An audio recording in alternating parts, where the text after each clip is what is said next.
What motivates humans? Vast question. We've seen how Maslow's answer is the fulfillment of needs, and he splits these into 5 levels of needs. Let's now see Alderfer's answer. And in Alderfer's view, there's really 3 big needs. There's existent needs, relatedness needs, and growth needs. So compared to Maslow, we're compacting, we're creating 3 simple families rather than all these 5 levels.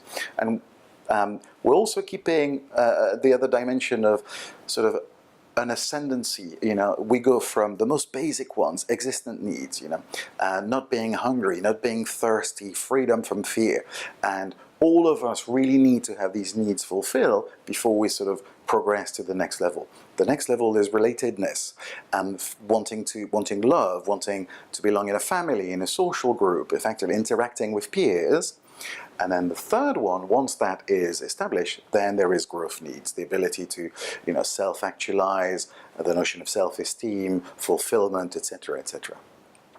The additional comment in Alderfer's approach compared to Maslow is he has the idea that if there's a lift that takes you from the ground floor all the way to the penthouse, that lift can also take you down back 1 or 2 notches. And we talk about his comment here is frustration regression. Is the idea that the frustration regression principle goes, if one of these needs is not met, you're going to settle back on the level below.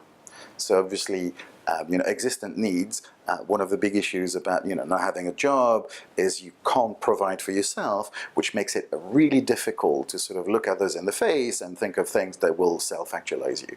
So now, if you relatedness, if you don't have a safe environment in which you can connect with love, friendship, support, then typically you're going to fall back to some kind of focus on materiality. And then next comment is growth. So not having, if you're not being challenged, if nothing in work or in personal life makes you see a future of challenge and ambitions, you're going to settle for a nice life of friendship with the people you currently have. Okay? So nothing extraordinary different than from Maslow in this approach, except this notion that it's not just one-way traffic. You're not just moving from fulfilling existing needs, then relatedness, then growth. You can also step back if these are not met. Okay? Have a think about that for yourself. And as always with these comments of understanding yourself, once you're familiar with the construct, apply it as a way to filter a bit your interaction with others. Can you notice people who are being frustrated and therefore regressing along that particular axis right now?